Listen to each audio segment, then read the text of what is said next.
maintenant parler de Théo Louaka, plus connu sous son prénom Théo. Il nous faudrait le nommer par son petit prénom, comme tout le mainstream médiatique, mais nous n'avons aucune envie de créer de l'empathie pour cet individu qui, ne l'oublions pas, s'est quand même rendu coupable au minimum d'un refus d'obtempérer et l'enquête progressant visiblement de coups sur agents dépositaires de l'autorité publique. Pour information, le petit Théo fait tout de même 1,94 m, il a 22 ans et il n'aurait jamais bossé de sa vie. De vous à moi, quand un policier ou un gendarme nous demande nos papiers d'identité ou ceux de notre véhicule, nous avons droit à un salut, nous répondons par un bonjour en tendant nos documents qui nous sont rendus également avec un merci par un argent courtois qui nous libère à nos occupations du moment.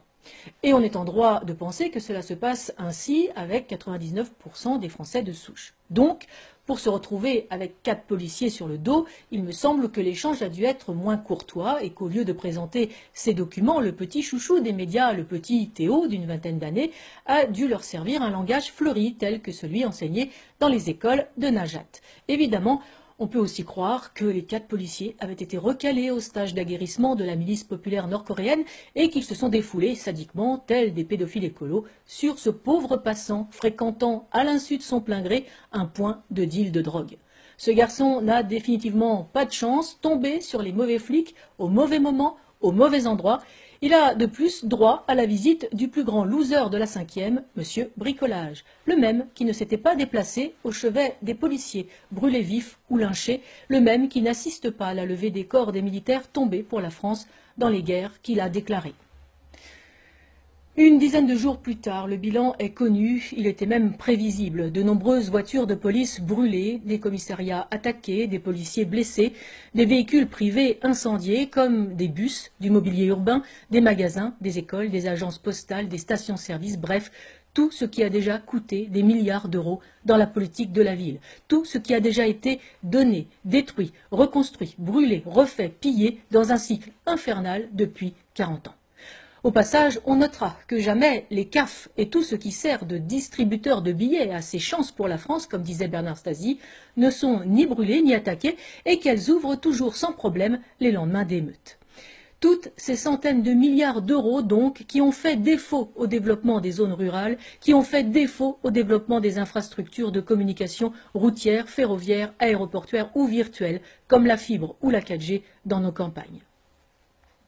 Les émeutes qui se propagent comme celle de 2005 ne témoignent ni d'un mal-être social, ni d'un échec économique, mais de la ruine du vivre ensemble, du multiculturalisme, du métissage. Les émeutiers balancent des cocktails Molotov au cri d'Allahu Akbar. La France qu'ils veulent niquer, c'est celle qui leur a tout donné, sans aucune contrepartie, ni même d'effort d'intégration. Ils brûlent son drapeau, attaquent ses représentants, qu'ils soient policiers, pompiers, facteurs ou agents d'EDF. Même les journalistes font les frais de leur message d'amour et de paix. Quand ils ne se font pas lyncher, leur camion régie est incendié. Ils sont encore immigrés dans leur tête, bien qu'ils soient de la 3e, voire désormais la 4e génération sur notre sol. Et ils n'ont que mépris pour notre histoire. Ils vomissent notre civilisation gréco-chrétienne. Ils soutiennent ses ennemis, notamment Daesh, ici et sur les théâtres d'opération. Ils hurlent de joie dans les banlieues ou dans les prisons quand coule le sang français. Tous les copains de Théo ont la double nationalité d'office. 2e, 3e ou 4e génération d'immigrés marocains, algériens, tunisiens ou de je ne sais quelle ancienne colonie africaine. Ils ont, de par la constitution de leur pays d'origine, tous gardé la nationalité de leurs ancêtres. L'interdiction de la double nationalité et la déchéance de la nationalité française de façon automatique sont de ce fait tout à fait possible. Il faut donc en finir avec cette hypocrisie, ce non-sens, ce suicide qui voudrait que des descendants d'immigrés économiques qui n'auraient jamais dû faire venir leur famille puissent prétendre faire partie de la communauté nationale par le simple fait d'être nés sur le sol national.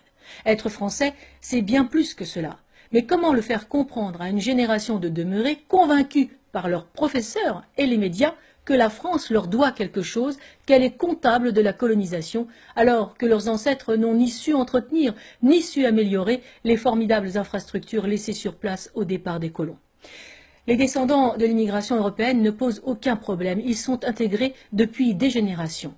Les immigrés asiatiques ne manifestent jamais, peu ont la volonté de faire souche, et ceux qui sont présents depuis leur fuite sur les boat people ont un amour de la France que les camps communistes n'ont pas réussi à tuer.